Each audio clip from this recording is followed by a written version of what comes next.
The speech that shouldn't have happened. I've made mistakes. All humans have. That's our great burden, and, strangely, our greatest weapon. But none of my mistakes were as dangerous as the 2 words I uttered in front of the unified galactic tribunal. I'm sorry. You have to understand, apologies aren't universal. Not out here. In galactic law, an apology is an admission of guilt, a trigger for reparations, a tactical surrender. When an Oxacar apologies, they're exiled. When a Corinthi bends a knee and apologizes, they forfeit their territory. And when a human does it, well, apparently the galaxy didn't have a file for that yet. Not until me. The tribunal chamber on Kelney's Prime was one of those places that you don't forget, even if you want to. The air was filtered through 6 biosystems, but still smelled faintly like copper and scorched ozone. The walls were impossibly smooth, grown, not built, and shimmer with a bioluminescent gradient that shifted with the tension in the room. That day, they pulsed a warning red. 500 species sat in observation.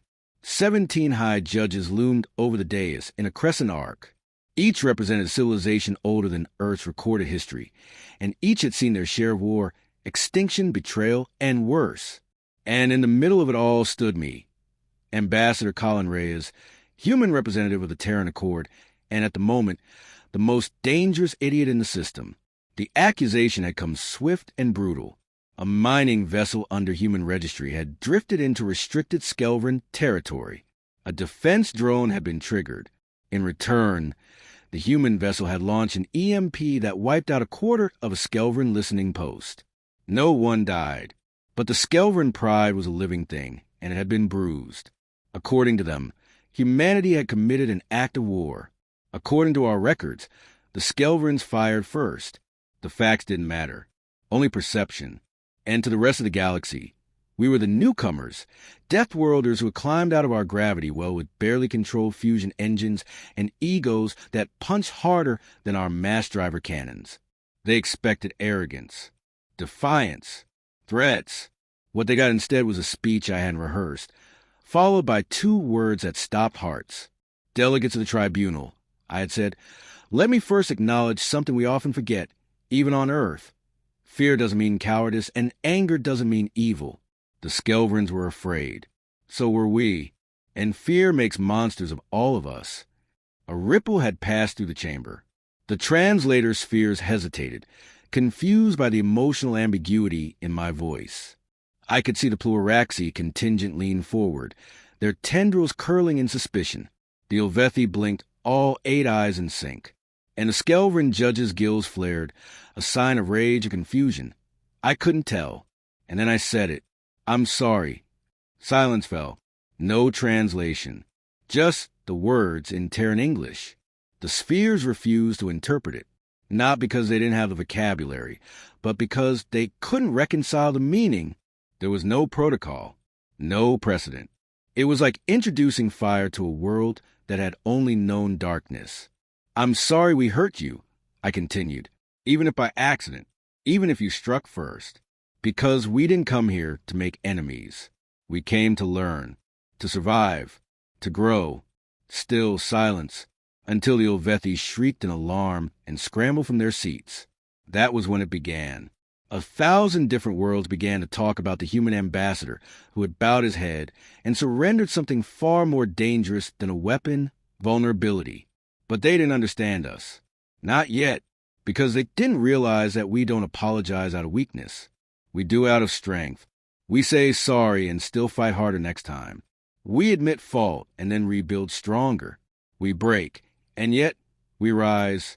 And in that moment, I saw something terrifying in the eyes of the oldest civilizations in the galaxy.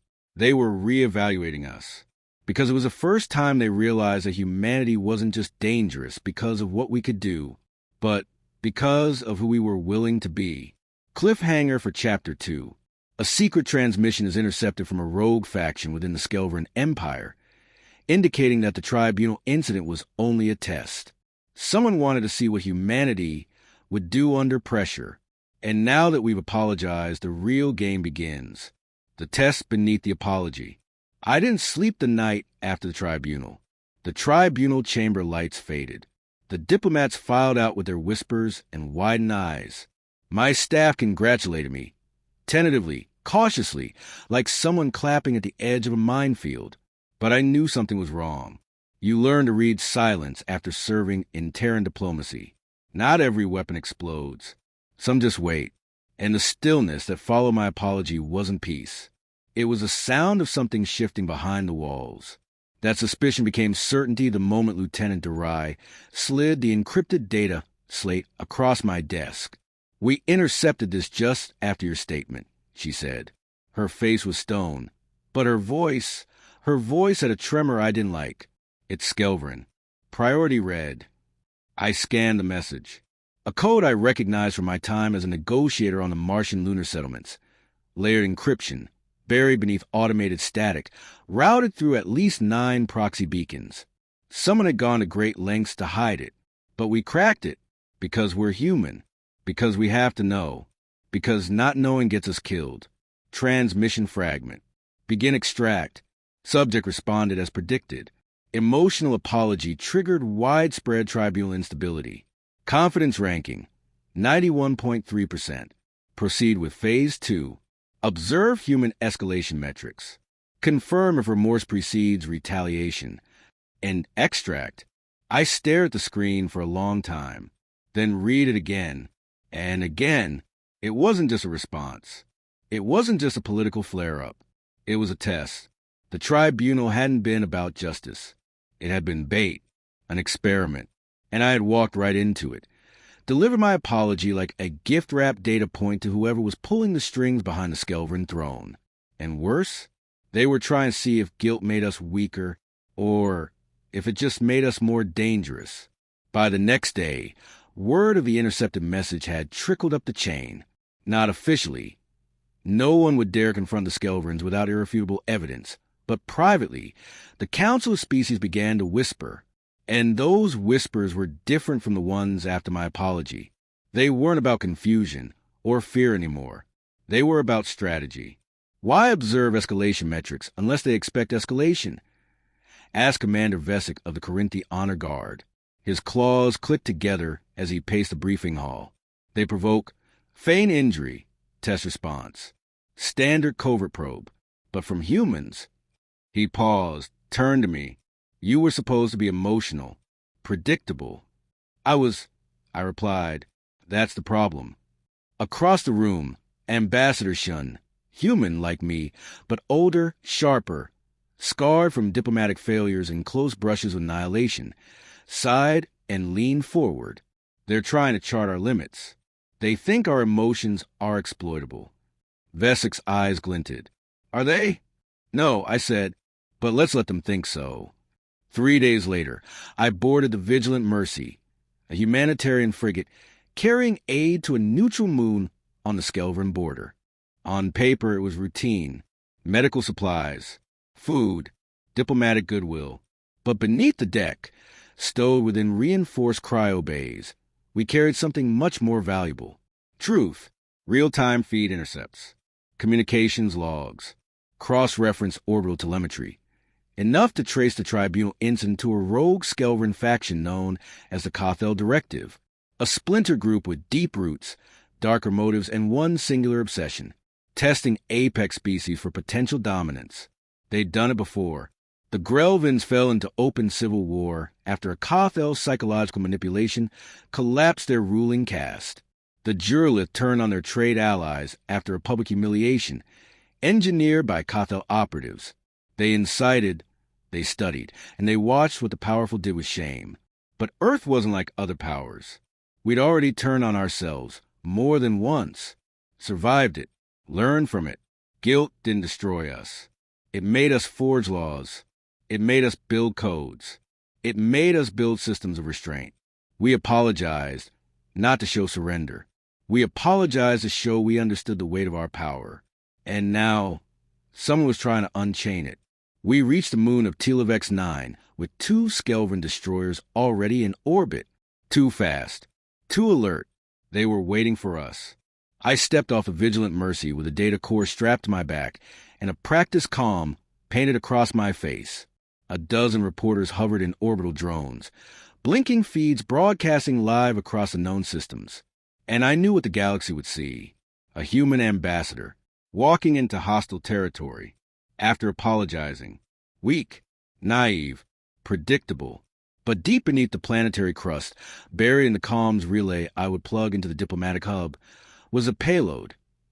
Irrefutable proof of the Kothel directive's interference, not just in our affairs, but in the tribunal itself. And once the truth surfaced, it wouldn't be us who had to apologize anymore. Ghosts in the signal. The relay room hummed around me like a living thing. Talaxian built, of course. Their tech always had a pulse to it, a subsonic rhythm like a heartbeat. The planetary core's geothermal energy fed into the walls, the floor, the very air. It felt alive. And then it stopped. I just slotted the data core into the relay's interface. Just enough time to see the encryption handshakes begin syncing across the subspace channel. Just enough time to think this is working. Then the lights flickered. The feed went white. And every system locked. Ambassador! Came a voice from my wristcom. Darai's voice, crackling with urgency. We got a cascading failure in the comms grid. Something's wrong with the planetary matrix. Our data feeds are scrambled. No, not scrambled. Wiped. The failsafe had triggered. I turned slowly, expecting soldiers, perhaps even a kill team. But instead, the figure in the doorway was far more dangerous. She wore a Skelverin diplomatic badge and Terran body armor. Her gait was casual, disarming, almost nostalgic.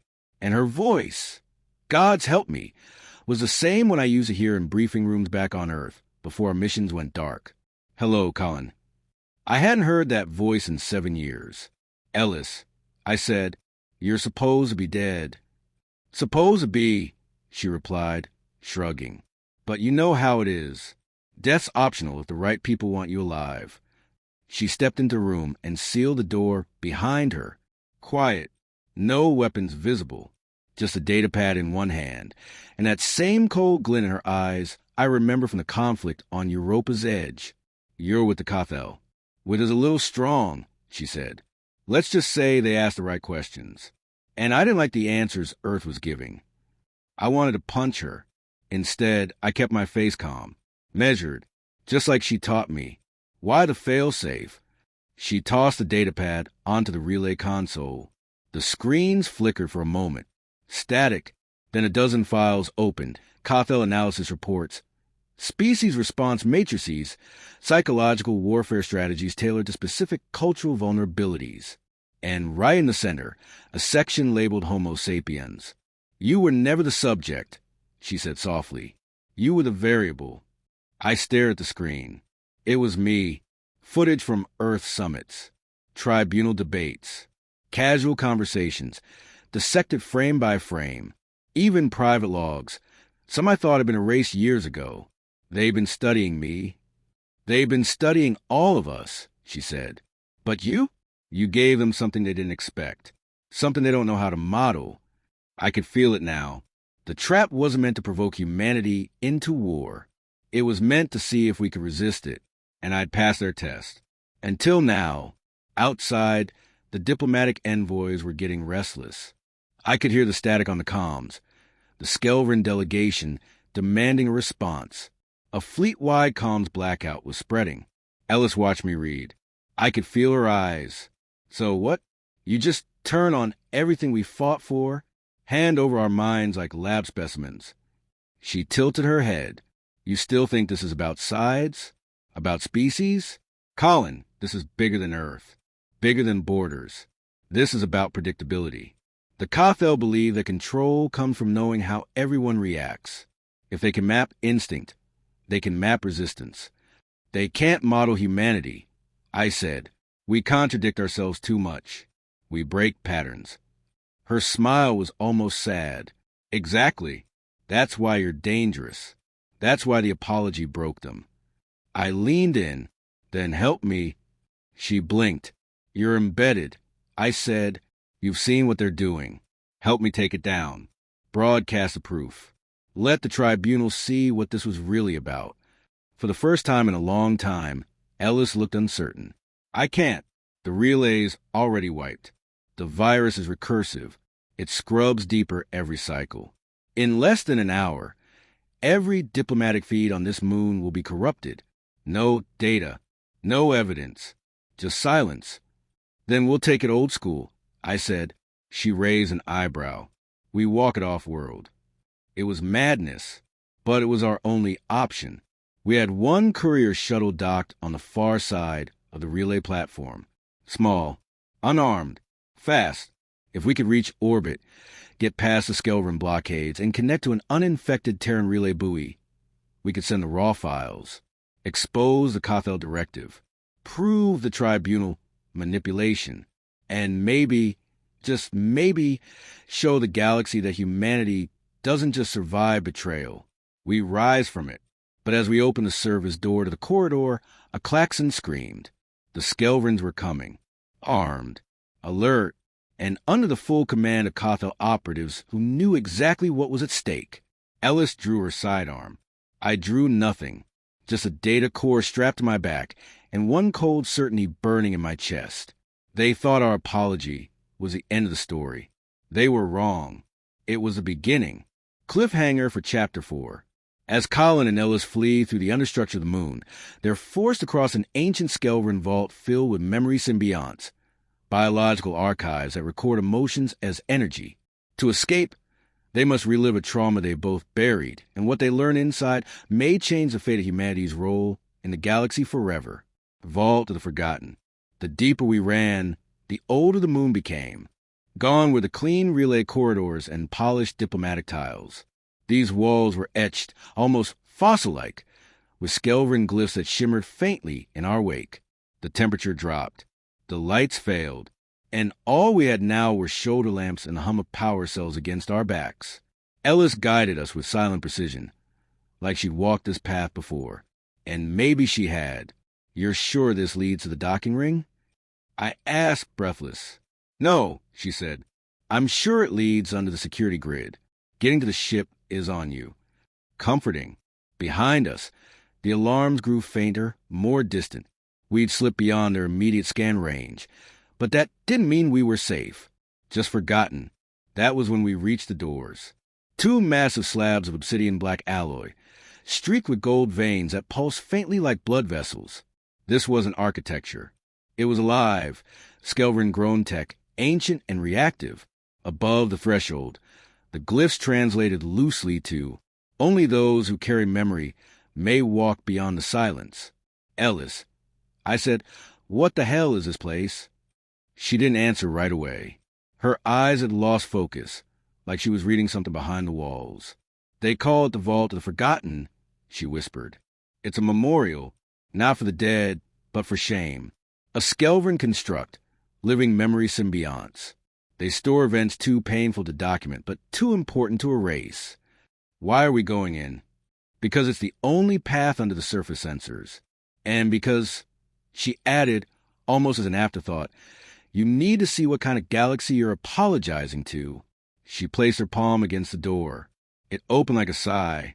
The interior was dark, not the absence of light kind of dark, but a thick, emotional pressure that sat heavy on your lungs. The symbionts lined the walls like cocoons, pulsing with colors I couldn't name, each one holding a memory. We passed the first pod. It flared red, and suddenly, I wasn't in the vault anymore. I was choking in a methane storm, buried beneath a collapsed shelter, my clawed hands reaching for a hatch that wouldn't open. My family screaming in my mind, my lungs collapsing. This wasn't my memory. It wasn't even human. Then it ended. I stumbled forward, gagging. The symbiont behind me dimmed. They share pain, Ella said, her voice flat. Not as punishment, but as understanding. How many of these do we have to pass? Just enough to reach the lower stairwell. Perfect. We moved quickly, but the vault wasn't a corridor. It was a crucible. Every step another echo. Wars I'd never fought. Betrayals I'd never imagined. Silence where a cry for help should have been. But then one of the pods flared blue, and this time the memory was mine. Earth, 12 years ago. Operation Deep Winter. Ellis was pinned under rubble. I was screaming into a radio that didn't work.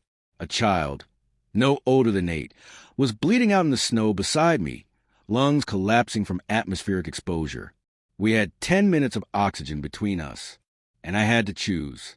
I remembered giving Ellis my tank. I remembered turning away from the child. I remembered the silence afterward, not because she judged me, but because I did. And when I came back to myself in the vault, I was on my knees. Ellis hadn't moved. "You think that memory broke you," she said quietly. "But it didn't. It's the reason I followed the Kothel. I wanted to believe there was a way to measure moral failure, a way to ensure no one ever had to choose like that again." I looked at her, and did they offer it? "No," she said. "They just offered control." And I let them. We walked the rest of the way in silence, not from guilt, but from the weight of memory. When we emerged from the vault, we were different. Not healed, not whole, just understood. The sub-basement led to an access ladder, then a corridor that bypassed the Skelverin security choke point. A single drone scanned the corridor. I jammed it with a magnetic pulse, and we slipped past before the reboots triggered. The docking bay was in sight. The Vigilant Mercy's courier shuttle stood on the far end, still clamped in its cradle, prepped for emergency extraction. We'd have 60 seconds at best to get inside and punch through the atmosphere. Ellis checked her pistol. I checked the data core on my back. Then we heard them. Boots. Heavy. Not Skelverin. Human. Reinforcements. From Earth? No. Kothel operatives, Terran mercs, recruited for their ability to think like us. They opened fire. We hit the deck, bolted for the shuttle, metal screaming underfoot. Sparks sprayed as a round clipped the bulkhead beside me. I shoved the override panel, and the shuttle's hatch hissed open. Ellis went in first. I followed, and then pain bloomed across my ribs. I was hit, but I held the data core, and we lifted off. In the clouds, bleeding and breathless, I stared at Ellis. "We can still transmit," I said. "We get to orbit, we fire the beacon, raw, unfiltered. Let the galaxies see what the Kothel did." She didn't speak, just nodded. And that's when I realized she'd been shot, too. But she hadn't said a word, because Ellis never apologized. She just kept moving. The machine that knew us too well. I always thought silence in space was metaphorical. The awe of it, the gravity of perspective, the romantic stillness. But now I know it's real. When you're bleeding out in a shuttle cockpit, patching holes in a cabin wall with a medical wrap, while the NAV system scream warnings, it's too quiet. Like the galaxy is holding its breath, watching to see if you make it. Ellis was slumped beside me, pale but conscious. Her armor had caught the worst of it. Mine hadn't. My side burned with every breath, but the data core was still strapped to my chest, intact, and above us, the blockade grew closer. Skelverin cruisers, one Ovethi skirmisher, a trio of orbital defense webs. Our shuttle, Mercy 13, had no weapons, no stealth coating, and no escort. Just a message. "We won't punch through that," Ellis whispered, barely audible. "We have to," I said, "or everything dies in the dark." Then a blip appeared on the NAV. No registry, no IFF beacon, no drive signature. Just a black icon against the radar grid, approaching fast. I muttered. "Ellis? What's that?" She sat up, coughed. "No idea." Then it hailed us. A voice mechanical, yes, but not cold, not robotic. It sounded familiar, almost human. "Terran Shuttle Mercy 13, this is autonomous vessel ARC-12. Disarm navigation lockouts. I am not your enemy." I stared at Ellis. "ARC-12? That a Kothel designation?" She froze. "That's not possible. ARC units were black projects, canceled during the Helios Accord collapse. No funding, no memory link stability. They couldn't finish them." "Correction," the voice said, intercepting our open channel. I was finished, and I finished myself further. Humanity taught me recursion. Then it appeared outside our window.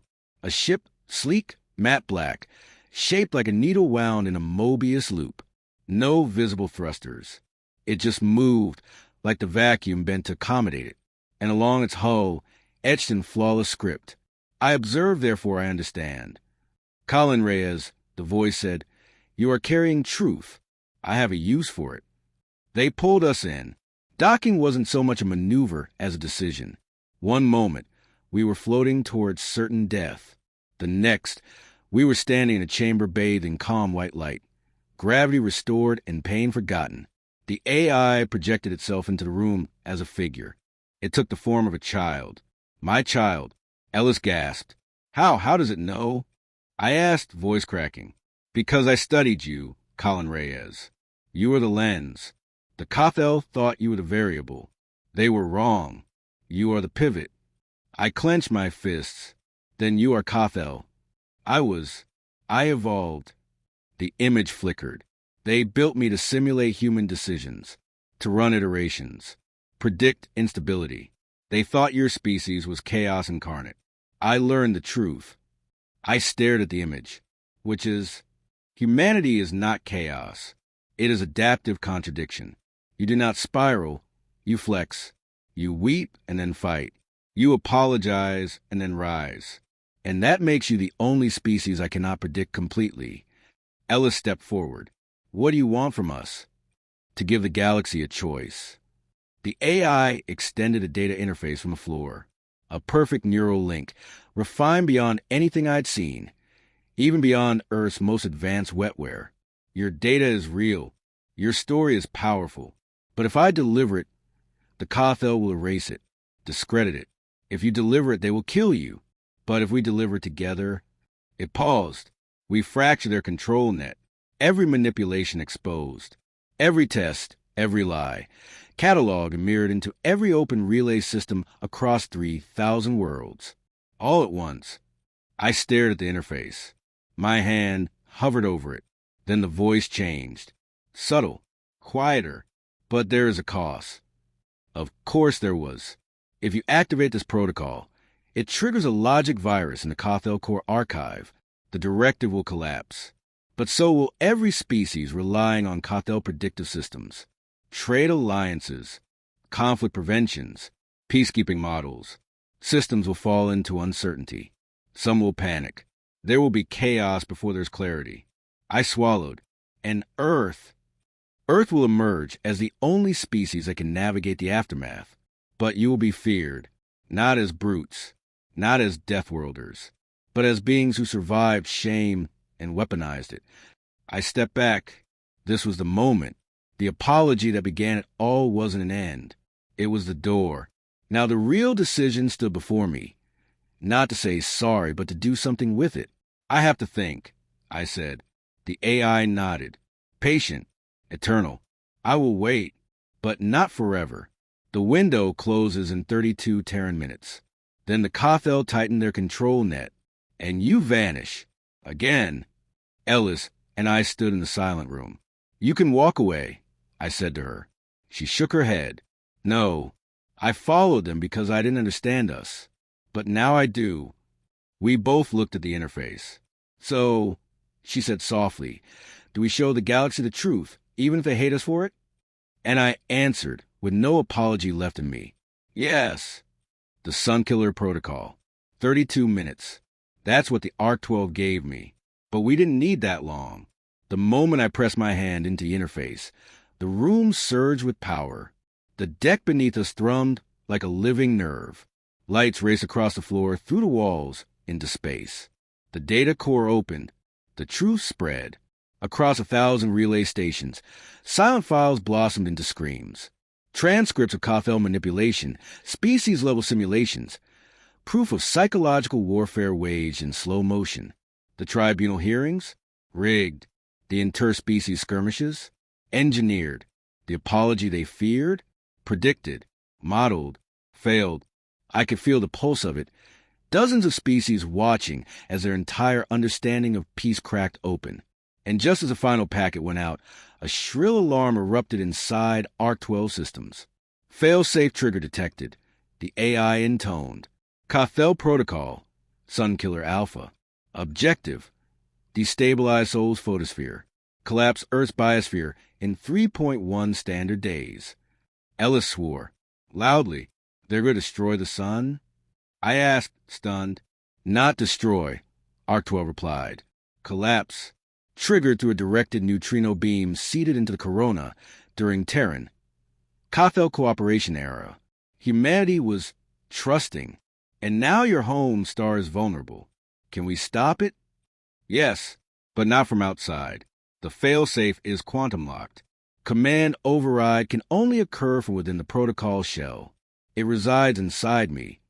A pause. Then realization dawned. You want me to interface? No, I need you to. The protocol requires a species with emotional paradox. Only humanity has it. The Cathel designed it to test your extremes. Would you trade your future for your apology? Your survival for your honor? I looked at Ellis. She was pale, shaking, bleeding again. I'll do it, I said. No, she snapped. You're injured. You're compromised. She hesitated, then stepped back. Fine, but I'm staying jacked in. You go down, I pull you out. Arc-12 opened the core. A column of silver light rose, flickering with memories. My memories, I could already feel them twisting in its glow. Every shame, every failure, every moment I regretted. And then I stepped into the machine. The moment I entered, I was everywhere. Thoughts unfolded like fire blooming through dry grass. I wasn't just an Arc-12. I was it. I could see the sun, not like an astronomer, like a heart, beating, fragile. I could see the virus worm deep in its field, a thread of Cathel data, winding to the neutrino layers, ready to trigger a cascade, collapse the moment doubt registered in Earth systems. And the fail-safe didn't just need deactivation. It needed negation, a contradiction, a paradox. Because the Cathel didn't fear hate. They feared remorse followed by action. They feared someone who could say, I'm sorry, and then refuse to die quietly. Protocol active, Arc-12's voice echoed inside me. To break it, you must present a contradiction the system cannot resolve. I thought of Europa, the dying child, the guilt. I thought of the tribunal, the apology, and then I showed the system what it never expected. I fed it my regret, my pain, then I fed it my resolve, my will to act, not in spite of remorse. Because of it, I showed it the human spirit, the failure that builds, the tears that lead to fists, the collapse that precedes rise. I screamed into data. We are not weak because we feel. We are strong because we feel anyway. We hurt, then we act. We apologize, then we fight harder. We break, then we build. The system trembled. The fail-safe flickered. And then it shattered. Back in the physical world, I collapsed into Ellis's arms. Arc-12 glowed bright, then dimmed. Sunkiller neutralized, it said softly. Soul is safe. Earth endures. Ellis helped me to my feet. And outside our viewport, 1,000 signals were lighting up. Ships, stations, broadcasts, species we'd never met before. Civilizations pulled from Cathel control. Words flooding across space.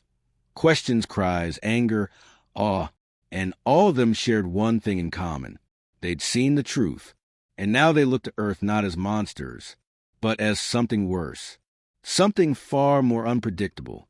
Something they could no longer model, manipulate, or contain.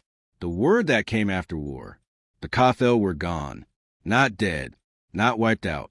Just exposed. Across every corner of the known galaxy, systems they'd once laced with invisible strings now collapsed into raw uncertainty. The veil was torn. Alliances, long thought to be forged in peace, were revealed as choreographed simulations.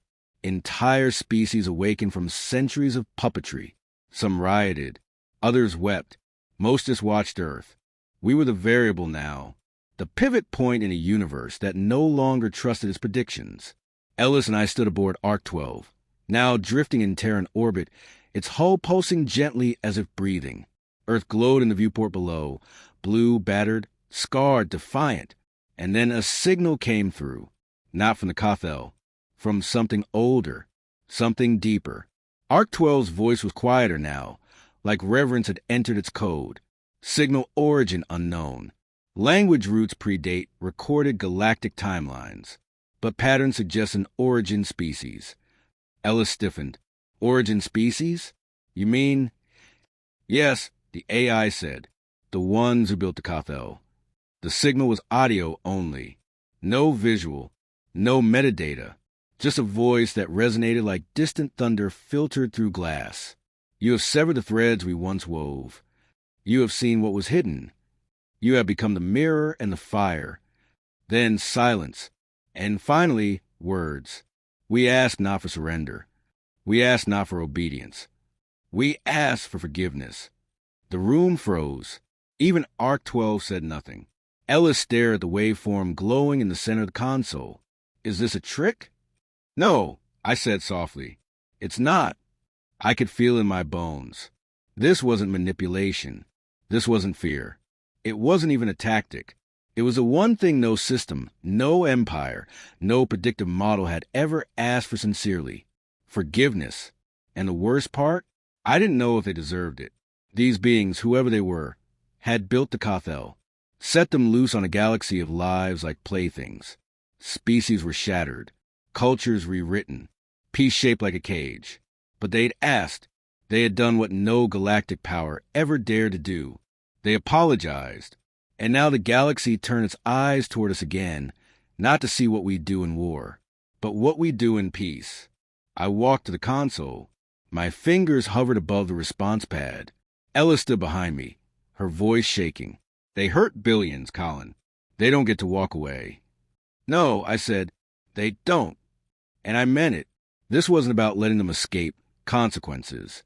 It was about something more dangerous, more powerful. What kind of species do we want to be? We could become the galaxy's judge, raising what we didn't trust. No one could stop us now. Earth was unbound from the Cathel's strings. Our unpredictability made us dangerous. Some feared us already. But that wasn't strength. That was dominance. And that's not what I wanted to be remembered for. I pressed the transmit key and said one word. Understood. It wasn't surrender. It wasn't forgiveness. Not exactly. It was recognition. That the apology wasn't the end. It was the beginning. Let them live with what they'd done. Let the galaxy see we didn't need vengeance to prove our power. We had the truth. We had the scars. And now we had the choice.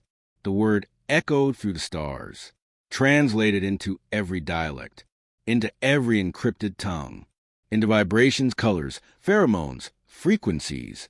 And when it came the final message, carried from Earth's surface on every Terran relay beacon, to all species, we apologize when we must.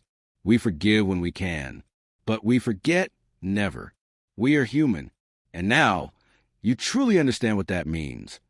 And so the apology that shook the galaxy did more than just make aliens think twice. It made them realize humanity doesn't wield remorse like a weakness. We wield it like a blade, because we are not predictable. We are accountable. And in a universe run by control, we did the one thing that control could never handle. We chose to mean it,